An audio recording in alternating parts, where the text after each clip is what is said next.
So, thank you very much for the kind introduction. It's a pleasure to be with you early this morning in California. So I've called my talk Moving Forward in the 2020s, Reputational Security and Media Disarmament. And my objective is, first of all, to talk about the moment that we're living in and the relevance of public diplomacy to our moment. And then I want to introduce to you two concepts that are both mentioned in the conclusion of my latest book and which I think should be part of our forward movement. And these two new ideas or reformulated approaches are the idea of reputational security and the idea of media disarmament. And I'll try and move as quickly as possible to stay on schedule. Okay, so please excuse me if I'm speaking quickly. First of all, our moment. Well, my friend and colleague Simon Anholt likes to say that there's only one superpower left in the world, and just when the Americans are feeling proud, he has to tell them, and that superpower is public opinion. Public opinion is central to foreign policy. It's because of its centrality that so much effort is being put into keeping public opinion divided right now. Publics are central.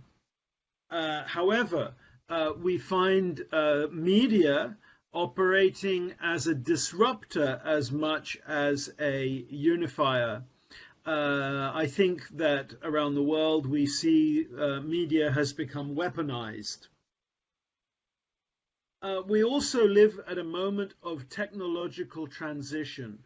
The world is moving beyond just the internet into this era of social media, where media is being shared horizontally across networks.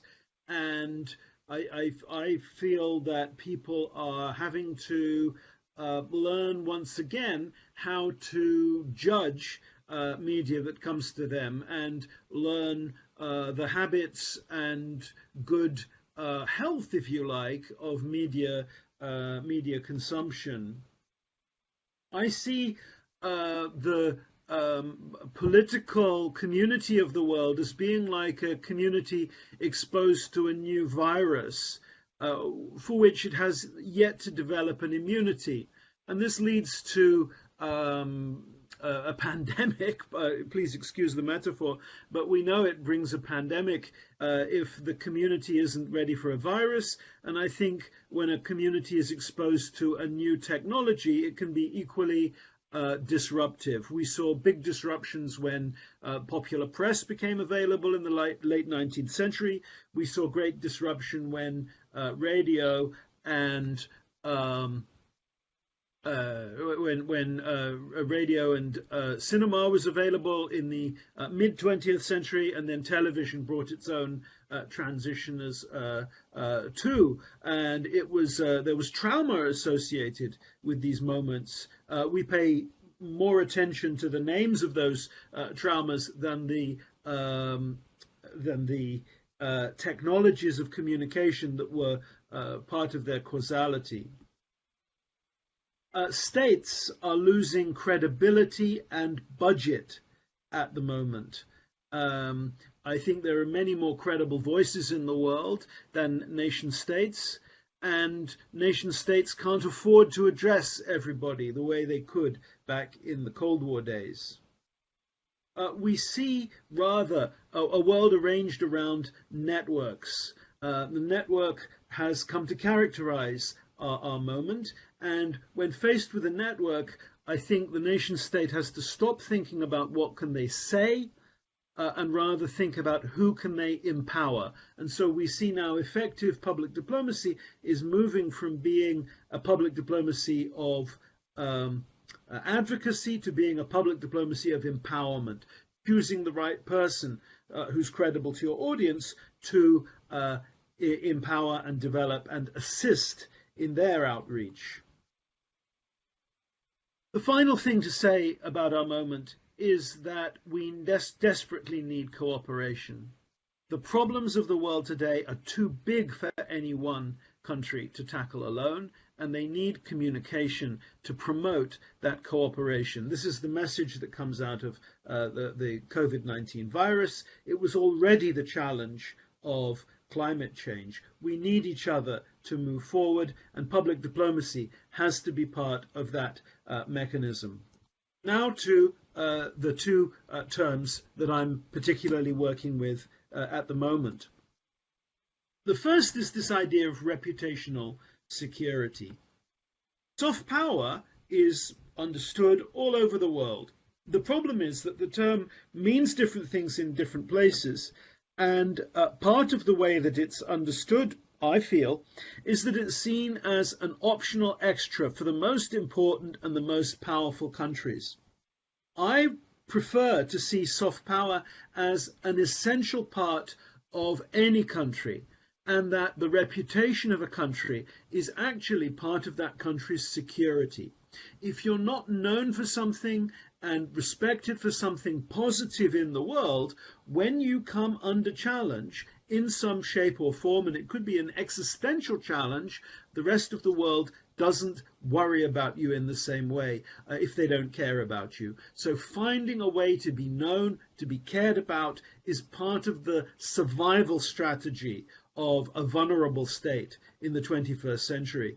And I think states that we've seen so far that have run into difficulties this century are states that had failed to develop an adequate reputation in the minds of the global community. Even states that have a good reputation find that reputation under attack in hostile media. I believe that any relevance for a nation state helps to build a positive reputation, but being seen as good is even better than being seen as rich or being seen as strong. It's good if a country can contribute culturally to the world, and this is such an important part of soft power. It's an important part of reputational security too. But I see ethics as being a dimension of reputational security. And a country which has ethical failings is vulnerable. Its reputation is vulnerable. We can work together to build one another's reputations, and I think that the best kind of reputation right now is to be known for cooperation. So I was very interested in countries that are bringing their openness to collaboration into their soft power. So the Great Campaign in Britain I usually do not like much, because it's too much about drawing attention unilaterally to Britain. But I like the campaign they did in India, Great Britain, Great for Collaboration, emphasizing the elements of cooperation and a collaboration between India and the UK. Also, we can look at China's slogan, win-win, in its approach to Africa. The problem with nation brands is that the more we talk about ourselves, the harder it becomes to partner. I see human rights as part of this ethical relevance, and would question the idea we see in some countries that human rights are a luxury that you can have once you have true security. I see a lack of human rights or an invasion of human rights as being a limit and endangering reputational security. And I would include human rights abuses associated with my own country in the UK, where they slip. I think this damages their reputation. What I'm getting at here is that reputational security is not just about image, it's about reality, and working to develop a positive reality and to connect to one another with a reality that can stand behind a positive image. And we know that if you want a positive image in the long term, it has to be based on reality. No one is clever enough in their reputational representation to sustain a fake image for long. The second idea I want to talk about is media disarmament. When something is weaponized, the next step is to move to a conversation, a diplomatic conversation about disarmament of that weapon, about taking the threat of that weapon off the table. Communication disarmament has been part of diplomacy in the past. We've seen unilateral models imposed on defeated countries. This happened to both Germany and Japan after World War II. We've seen multilateral models launched by organizations like UNESCO. UNESCO itself was designed so that as wars begin in the minds of men, so in the minds of men can the defenses of peace be constructed, which is the opening of the UNESCO Constitution. But what I want to flag today is the bilateral precedents for media disarmament, and specifically the forgotten process from the late 1980s, whereby the Soviet Union and the United States talked to each other about their mutual demonization, their mutual propaganda hostilities, and began through negotiation to take the heat out of that process. Now, there were a number of elements in Soviet-American media disarmament. There was an educational process, reviewing one another's textbooks and looking first of all to correct facts, which was done successfully. The problem was they could never get beyond the conflicting ideologies, and they still learned a lot and improved relations in the field of textbooks. Then there was a people-to-people process to increase cultural contact for between Americans and Russians, which began as early as 1985. And finally, there was the government-to-government process, negotiating over media contacts so that it became possible for Radio Moscow to have a big bureau in Washington, for Voice of America to report from Moscow, and to talk about the problems of mutual depiction. Even setting up a kind of a hotline so that if a fake or distorted or erroneous news story appeared in either country, it was possible for the government or the embassy to alert the other to avoid a misinformation being proliferated or repeated. Part of the indications that this was a successful process, and here maybe I'm speaking counterintuitively, but it was criticized heavily both by American hardliners and by Soviet hardliners. But I think that's actually as it should be with the disarmament process. Both sides are showing that they are moving forward by moving away from something, giving something up. The process required a certain balance between the Soviet and the American states. The process needed a perception of an equivalence of power. And when that equivalence of power was lost in the early 1990s, so the process came to an end too.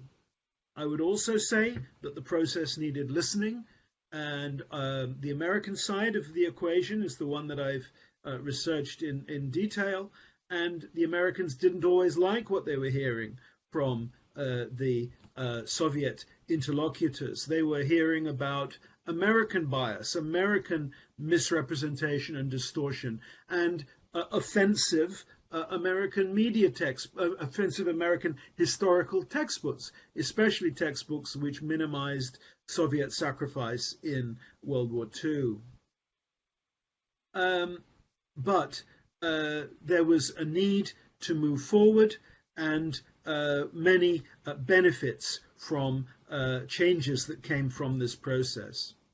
I would say that the key to the process was leadership, and we're not going to be able to move forward in and have a kind of renewed process in the most volatile media relationships, like the relationship between Russia and the United States today, or between China and the United States today, without a leadership that cares about this and that is prepared to make concessions in a genuine diplomatic process. My conclusion is that we live in an era of global challenges, but global challenges need global solutions. This is a moment for collective work, a moment for us to be better than we have been, not just to rebuild the world, but to rebuild the world along better lines. I'm struck by the immense scale of the crisis that we face. And not just the COVID crisis, but a migration crisis, a crisis of inequality, and this is made worse by the crisis in our media. I feel that we need a process that is equivalent to the scale of the crisis. I see our reputations as being more important today than they have been in the past, but part of how we will be judged by our peers right now and by future generations is in our ability to cooperate. This is no era in which to attempt to go it alone. This is no time for soloists. Public diplomacy is the essential tool. There's work to be done. We have to listen to each other, we have to work with each other, and we have to accept that there are models in the past that can help us as we go forward. Thank you for organizing this meeting. Thank you for your attention. Please excuse my going too quickly, and I hope we will have some time for discussion. Thanks a lot, Dr. Cull, for your insightful presentation.